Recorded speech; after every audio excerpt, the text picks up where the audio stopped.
think that for years, patients have been coming in and saying, Doc, I got diagnosed. I went to the doctor, I had my blood checked out, just doing my physical, and my cholesterol's really high. My LDLs, my HDLs are low, and he put me on this medication, this Lipitor, and that's supposed to fix it. Mm-hmm. So I think there's a lot more to it than that, and so let's get into the skinny about it. It's worthy of a B movie, a really bad B movie. Right. A doctor by the name of Ansel Keys in 1953. He worked at Mount Sinai Hospital in New York, and he studied 22 countries to see if there's a relationship to fat intake and heart attacks. Okay, right, because the fat is where we're going, right? And basically, in order for him to prove that the fat intakes did cause heart attacks, he had to only use 6 of the 22 countries. In other words, he took all the rest out of the formula. Wow. To prove that fat. Why he did that, I'm not quite sure. Maybe, like I said, he might have been paid by the margarine companies back then to do this. Because that's when margarine was healthy for you. Right. So they wanted to get people off animal fats on their margarine. So as it turns out, now we're using Lipitor on this false principle that fat causes heart disease. And actually, what's going on is that I can cite 3 studies right now off the top of my head. The New England Journal of Medicine, 1996, the Journal of American Medical Association, 1996, and the Lancet, 2002, shows that there's an increased risk of breast cancer for people who take Lipitor. I'll repeat, if you're taking Lipitor and you're a woman, you are increasing your risk of breast cancer more than you are decreasing your risk of heart attack. Lipitor at best has been shown to actually save 1 person in 100. So that means, Doc, if you were treating 100 patients, 1 would be better. And they will figure that's good. That's good business. Right, that's success. So that's how they judge their success. So, no matter how you fudge the statistics, that's the best they can do. Wow. And Pfizer has done 400 studies. The association, the Pharmaceutical Association groups, and Pfizer included, have done 400 studies to try to prove that Lipitor will actually decrease heart attack, and that lowering fat will decrease the risk of heart attack, and they have yet been able to do it. For example, if you've gone to the doctor 20, 30 years ago, a 220 cholesterol would have been healthy. That was normal. And then it goes down to 200. Now it's under 190. Now it's 199 or under. For every 1 point they bring it down, they make $100 million. Because those are people that were at normal now. There's that many more people. So if you just change it and make it look like it's disease, they'll take it. It's a money trap. Now, this is not me speaking. I am a writer. I've written for for the California Journal of Oriental Medicine. I wrote for them for 5 years. I was the science writer. I did research for them. Everything was written in English. I read, basically. I went to the University of Colorado Pharmacy School twice to get certified in botanical medicine, herbal medicine, with pharmacists who also got certified in it. I have a chiropractic degree. I have an acupuncture degree, a biology degree. You're teaching at the school. And I'm a teacher. I taught 14 years at a community college at a nursing school. I taught medical terminology, things like that. And then I taught at an acupuncture school. I taught anatomy. And now I'm teaching here at the Denver Acupuncture School of Colfax. And I've been teaching there 2 or 3 years now. Yeah, and so I think that, people need to see the other side. Because they watch all these commercials on TV and they see all these side effects. But the doctor's still prescribing and say, this is what's going to fix you. Well, how long do I have to be on it for? Forever. What a deal. So the whole idea now is to not cure anything. The idea is treat something forever. You make a lot more money doing that than you would if you were to cure somebody. For example, every cancer case is worth almost $500,000 when they walk in the door.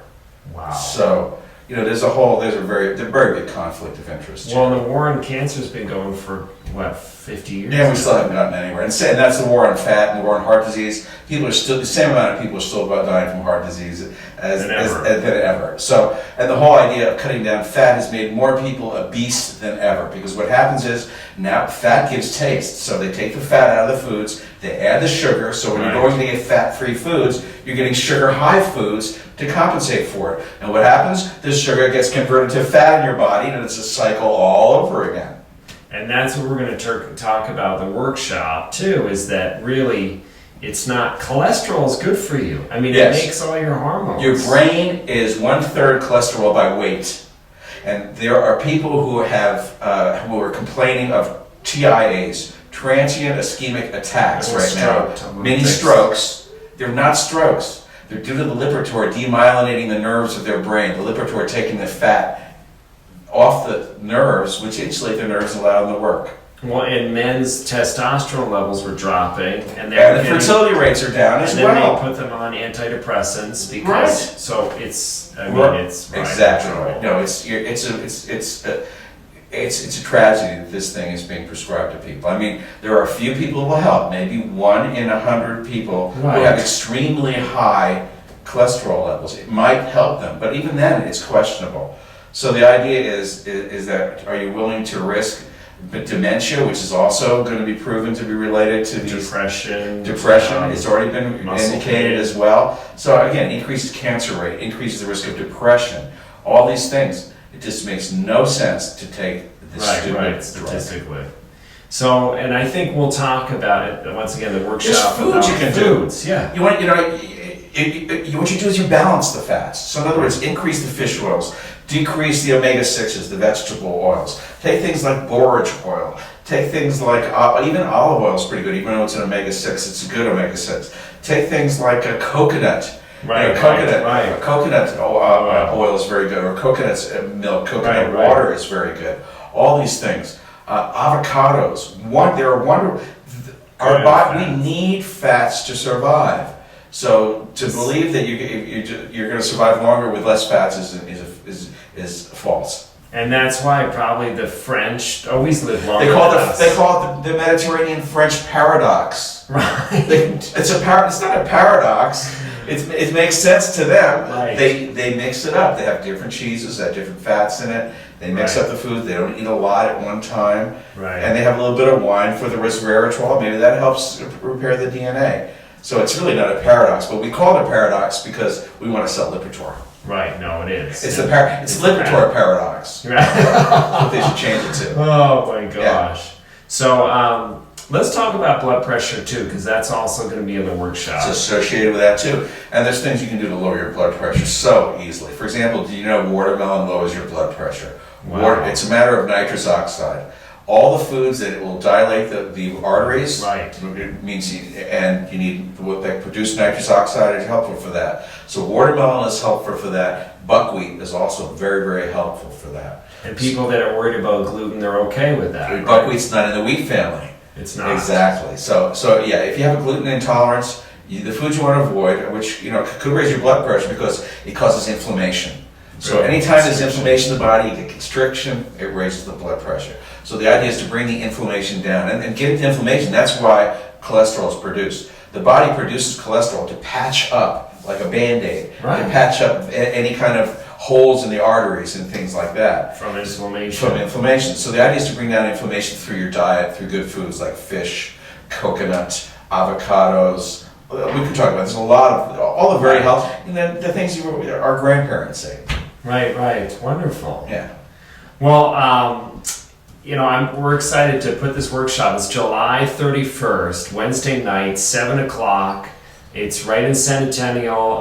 There's really only 30 spots because it's a small room. Make sure you make it. Bring a family member that's maybe been on a medication for years and is thinking about maybe an alternative. Or is skeptical. We love to have skeptical patients. Yeah, and if you want to get in a family member to have them get checked out by Dr. Peterson before that, please call. Don't wait till the 31st because we've already had many patients in the office getting awesome results just in the first couple months that he's been doing acupuncture and herbal medicine in here. So please call us. Don't wait. We're going to be doing more workshops, but we're going to do on different topics, so this topic, blood pressure and cholesterol, may not come around till next year.